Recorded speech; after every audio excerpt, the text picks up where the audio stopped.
بسم اللہ الرحمن الرحیم۔ واحد للبشر کہ وہ کھال کو جھلسا دینے والی ہے۔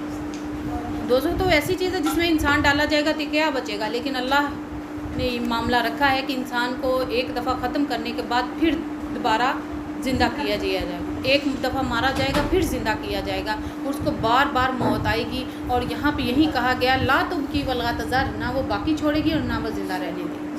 اور لواحۃ للبشر کھالوں کو جھلسا دینے والی ہوگی کہ انسان کے اندر جو بھی تکلیف ہو دوسروں کو نظر نہیں آتی، لیکن اگر اس کا چہرہ جھلسا ہوا ہو نا تو وہ زیادہ روتا ہے، زیادہ پریشان ہوتا ہے۔ اللہ میرا چہرہ کیسے بنا دیا ہے، جسم پر ایسے نشان آ جائیں یا دوسرے دیکھ کر اس سے گھن حاصل کریں تو تب وہ زیادہ روتا ہے، زیادہ پریشان ہوتا ہے۔ تو یہاں پہ کھالوں کا اس لیے ذکر کیا گیا ہے کہ نہ صرف اندرونی آپ کے تو چہرے جھلسا دیے جائیں گے، کالے سیاہ کر دیے جائیں گے جلا جلا کر، جس کو چہرے کو جھلسانے کے بعد، چہرہ جلنے کے بعد انسان زیادہ پریشان ہوتا ہے باقی تکلیفوں کے نسبت۔ جب وہ روز اپنا چہرہ دیکھتا ہے تو زیادہ پریشان ہوتا ہے۔ تو وہاں پہ یہ جلد کا ذکر لواحۃ، جو چمڑے کو جلا دے گی، جو کھالوں کو جلسا دینے والی ہے، ختم کر دینے والی ہے، جلا کر کوئلہ کر دینے والی ہے۔ علیہا تسعۃ عشر، اس پر 19 نگران مقرر کیے گئے ہیں، فرشتے جہنم کے دروغے جو ہیں 19 مقرر کیے گئے ہیں۔ وما جعلنا اصحاب النار الا ملائکہ، اور ہم نے بنایا انہیں دوزخ کے دوزخ کے کارکن، ان فرشتوں کو دوزخ کے کارکن بنایا۔ وما جعلنا عدتهم الا، اور ہم نہیں بنایا ہم نے ان کی تعداد کو الا مگر فتنہ للذین کفروا، ان لوگوں کے لیے جو کفر کرتے ہیں۔ لیستیقن الذین، اب یہ جو 19 فرشتے مقرر کیے گئے ہیں یہ اللہ تعالیٰ نے کیوں بتائے ہیں؟ یہاں کیا مقصد تھا اللہ کے بتانے کا؟ یہاں پہ اللہ نے بتایا، میں نے بتایا ان لوگوں کو جن کا ایمان ہوگا وہ تو ایمان میں اور بڑھ جائیں گے، اور جن کا ایمان نہیں ہوگا یعنی چھپا کر ایمان چل رہے ہیں ان کا وہ ایمان باہر آ جائے گا۔ اس بات پر 19 فرشتے، آدم سے لے کے نبی تک ساری ارواح آنی ہیں اور جتنی بھی دوزخ میں جانی ہے سب کو جلانا ہے، اور فرشتے صرف 19۔ کفار مکہ بھی کہا کرتے تھے، ابو لہب نے کہا 19 فرشتے، دیکھو ان بڑے میاں کی نبی صلی اللہ علیہ وسلم کو کہتے تھے کہ آدم سے لے کے ساری ارواح جو بھی گنہگار ہیں، جو اللہ کا انکار کرنے والے ہیں، وہ دوزخ میں جائیں گے اور 19 فرشتے ان کو سنبھالیں گے۔ تو ان میں ایک پہلوان تھا، وہ کہنے لگا، ابو جہل پہلے تو کہنے لگا، ابو لہب کہنے لگا کہ تم کفار مکہ کہیں قریشیوں، تم سے اتنی ہمت نہیں ہے کہ 10 مل کے ایک فرشتہ پکڑ لو۔ ایک پہلوان تھا ان میں، وہ کہنے لگا 17 کو میں سنبھال لوں گا، 2 کو تم سنبھال لینا۔ یہ کفار کی باتیں تھی نا، اور ان میں سے اور بھی لوگ تھے جن کے اندر ایمان مضبوط نہیں تھا، وہ یہ بات کرتے تھے کہ 19 فرشتے صرف، اور ان کو اندازہ نہیں ہے کہ ایک فرشتے کی طاقت کتنی ہے۔ اب ایک فرشتے کو، اب قوم لوط کی بستی ایک فرشتے نے اٹھا کر زمین سے یوں آسمان کی بلندیوں پر لے جا کر نیچے پھینک دی، پوری کی پوری بستی اٹھا لی۔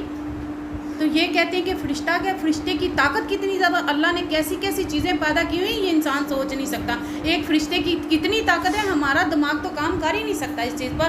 یہی حضرت موسیٰ نے کہا تھا کہ اللہ یہ آسمان و زمین تیری فرمانبرداری میں ہے۔ اللہ نے کہا ہاں میری فرمانبرداری میں ہے۔ تو اللہ کہا کہ اگر یہ نافرمانی کریں تو کیا کرے گا ان کا؟ اللہ کہے گا میں ان پر ایک ایسا جانور چھوڑوں گا جو ایک ہی نوالا کر جائے گا ان کا۔ تو حضرت موسیٰ علیہ السلام نے کہا اللہ ایک ہی نوالا، 7 آسمانوں اور 7 زمینوں کا ایک نوالا، یا اللہ وہ جانور کہاں ہے؟ اللہ نے کہا وہ میری چراگاہ میں چل رہا ہے۔ تو حضرت موسیٰ نے، ہم دیکھتے ہیں نا کہ 1 ایکڑ کی زمین ہو تو بیچ میں بھینس کتنی دور سے لگتی، اتنی سی۔ تو اس نے سوچا کہ اللہ وہ تیری چراگاہ کتنی بڑی ہوگی جس میں وہ جانور چل رہا ہے۔ تو اللہ نے کہا بس موسیٰ تیری عقل ہی اتنی ہے، تجھے اتنا علم اللہ نے ابھی نہیں دیا۔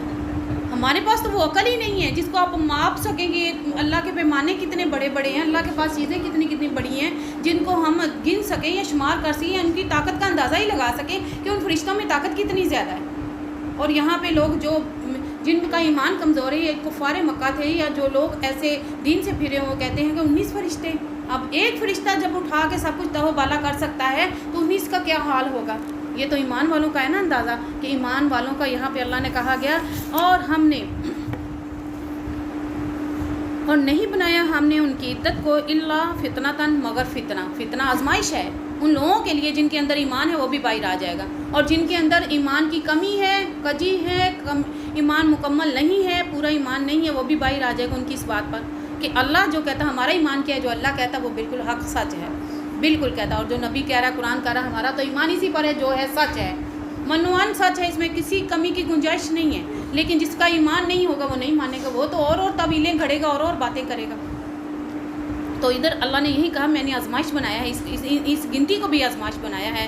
للذین کفروا، جن لوگوں نے کفر کیا، لیستیقن الذین، تاکہ وہ یقین کر لیں وہ لوگ اوتوا الکتاب، جو کتاب دیے گئے، ویزداد الذین، اور زیادہ کر دیں ان کا ایمان، آمنوا، جو ایمان لائے، ایمانوں، اور ولا یرتاب الذین، اور وہ لوگ اوتوا الکتاب جو کتاب دیے گئے، والمؤمنون، اور مومن۔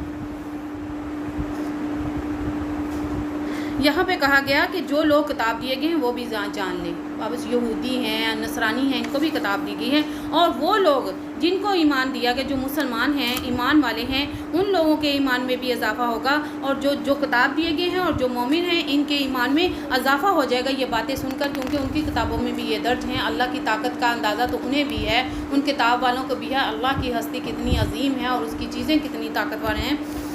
وَلِيَقُولَ الَّذِينَ فِي قُلُوبِهِم مَّرَضٌ، اور تاکہ ان لوگوں کے لیے بھی، فی قلوبہم، جن کے دلوں میں مرض ہے، والکافرون، اور کافروں کے، ماذا اراد اللہ بہذا مسئلہ، اور جو کافر ہیں ماذا، وہ کہتے ہیں کیا ارادہ ہے، کیا مطلب ہے، بہذا مسئلہ، اس مثال سے دینے کا اللہ کا کیا مطلب تھا، اللہ کو کیا غرض تھی جو اللہ نے یہ مثال دی۔ تو اللہ نے، وہ نبی صلی اللہ علیہ وآلہ وسلم سے سوال کیا کرتے تھے کہ یہ مثال اللہ نے کیوں پیش کی، یہ جو گنتی بتائی فرشتوں کی تو کیوں بتائی؟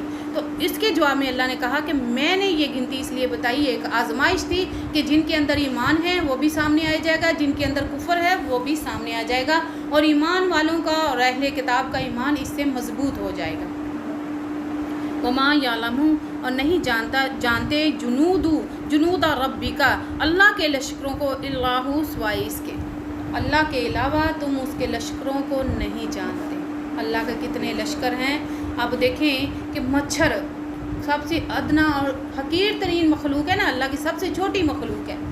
قوم نمرود پر مچھر ہی آئے تھے نا، اللہ نے مچھروں سے ان کے 60,000 کی فوج کا خاتمہ کر دیا تھا مچھروں کے ذریعے۔ اللہ کے لشکروں کو، یہ تو مچھر کی بات ہے کہ ایک مچھر نے اتنی نفری ان کی تباہ و برباد کر دی کہ ان کے جسم، جس پر کاٹتا تھا ان کا جسم ادھر سے گرنا شروع ہو جاتا تھا، گل سڑ کے ختم ہو جاتا تھا، اور وہ اپنے گھر بھی نہیں پہنچ سکے واپس، اور راستے میں سارے ختم ہو جائے۔ خود نمرود کے دماغ میں مچھر بھیج دیا اللہ تعالیٰ نے، اور وہ مچھر بھی کون تھا، مکمل بھی نہیں تھا، اس کی ایک ٹانگ تھی ایک تھی نہیں، اس کے ذریعے سے اللہ تعالیٰ نے نمرود کو ختم کر دیا۔ تو اللہ کی طاقت کا اندازہ تم کس طرح کہہ سکتے ہو؟ اس کے لشکروں کو وہی جانتا، اس کے پاس کتنی طاقتیں ہیں، کتنے فرشتے ہیں، کتنی ایسی چیزیں ہیں جو ہم نہیں جانتے، کتنی ایسی چیزیں ہیں جو ہماری آنکھوں کے سامنے نہیں ہیں، اور اللہ جانتا ہے کون کون سی طاقتیں اس کائنات میں لگی ہوئی ہیں، اللہ کے حکم سے لگی ہوئی ہیں، کام کر رہی ہیں، ہمیں نہیں پتہ۔ اب روح کا ہی معاملہ دیکھ لیں کیسے نکل جاتی ہے، ہم نے دیکھا کبھی؟ پکڑ سکتے ہیں اس کو، روک سکتے ہیں؟ اب جو فرشتہ لے کے آتا ہے اس کو کوئی روک سکتا ہے؟ اسی پر وہ ایک ہی فرشتہ آتا ہے نا جو روح نکال کے لے جاتا ہے، پوری دنیا مل کر بھی چاہے تو اس کو نہیں روک سکتی، اس روح کو نہیں روک سکتی، اس فرشتے کو نہیں روک سکتی۔ تو جہنم کے فرشتوں کی تو بات ہی کچھ اور ہوگی۔ تو یہی بات ہے قرآن والوں کا، ایمان والوں کا، اس پر ایمان مضبوط ہوگا کہ اللہ کے لشکر بہت طاقتور ہیں، اللہ کے کتنے لشکر ہیں، اللہ کے پاس کتنی فوجیں ہیں، کتنی طاقتیں ہیں، کتنی مخلوق ہے۔ ہم تو ساری مخلوق کو بھی نہیں جانتے اللہ کی کتنی مخلوق ہے، کتنی ہماری آنکھوں کے سامنے آئی، کتنی ہماری آنکھوں سے وہ چلا جو ہمیں، اور دیکھیں کہ جنات کو ہم ظاہر نہیں دیکھ سکتے، کون کب دیکھیں گے، یا فرشتوں کو ہم نہیں دیکھ سکتے، جب موت واقع ہو جائے گی دوسرا سلسلہ شروع ہو جائے گا، ہم فرشتوں کو دیکھیں گے، جنات کو دیکھیں گے، آسمان کو دیکھیں گے، پھر ہمارے معاملے دوسرے ہو جائیں گے، پھر اللہ سے باتیں ہوں گی۔ تو وہ چیزیں ہم نہیں دیکھ رہے، جن کو ہم نہیں دیکھتے تو کیا کہتے ہیں کہ وہ ہے ہی نہیں، ہماری عقل چھوٹی ہے۔ وما ہی الا ذکر للبشر، اور نہیں ہے وہ الا مگر ذکر للبشر۔ یہاں پہ دوزخ کی بات ہو رہی ہے کہ جس دوزخ کا تم انکار کر رہے ہو، وما ہی، اور نہیں ہے وہ مگر کہ آپ نے دوزخ کو نہیں دیکھا۔ اب کسی کو اگر ہم چاند سورج کو نہ دیکھیں جو روشنی پھیلاتا ہے، اور ہمیں کو کہے کہ سورج نکلتا ہے اور وہ ساری دنیا پر روشنی کر دیتا ہے، تو اگر ہم سورج کو بظاہر دیکھنا رہے ہوتے تو ہم نے تو اس کا بھی انکار کر دینا تھا۔ ہمیں کیا پتہ وہ کیا چیز ہے جو روشنی کر دیتی ہے، رات کو جو چاند آتا ہے ہمیں کیا پتہ وہ، اگر ہم اس کو اپنی آنکھوں، آج انسان جس چیز کو اپنی آنکھوں سے دیکھتا ہے اس کو تو مان رہا ہے، اور جو چیزیں نہیں دیکھتا اس کا انکار کر رہا ہے، قیامت کو نہیں دیکھا اس کا انکار کر رہا ہے، جنت کا انکار کر رہا ہے، دوزخ کا انکار کر رہا ہے کہ یہ معاملے کل کو آنے ہیں۔ اب یہ بھی دیکھیں کہ یہ جو اللہ قرآن میں بار بار بتا رہا ہے کہ میں سورج کو نکالنے والا ہوں اور تمہاری خدمت میں لگایا ہوا ہے، سورج نکلتا ہے تو ساری دنیا میں روشنی ہو جاتی ہے، اور جب میں سورج کو غروب کر دیتا ہوں تو کیسی چادر تان دیتا ہے پورے کائنات پر کہ جتنی مرضی روشنیاں کر لو وہ روشنی نہیں آ سکتی جو اللہ روشنی کرتا ہے۔ تو یہ کون کر رہا ہے؟ کیا اس کی طرف تمہارا دھیان نہیں جاتا؟ اتنے بڑے سورج کو جو کام میں لگایا ہوا ہے، کس نے لگایا ہوا ہے؟ جس اللہ نے سورج کو لگایا ہوا ہے اسی اللہ نے وہ دوزخ بھی بنائی ہے۔ تو یہاں پہ کہا وہ مماہیا، اور نہیں ہے وہ الا مگر ذکر للبشر، یہ ایک انسانوں کے لیے ہدایت ہے، ایک نصیحت ہے۔ وہ دوزخ ہے، وہ جنت ہے جس پر انسانوں کو معاملہ پیش آنا ہے، وہ ہماری آنکھوں سے اوجھل ہے۔ اب ہم یہ کیا کہیں؟ موت اوجھل ہے، فرشتہ اوجھل ہے ہماری آنکھوں سے، وہ روح کا معاملہ اوجھل ہے، تو کیا ہم نہیں مانیں گے؟ ہمارے سامنے موت نہیں ہوتی کیا؟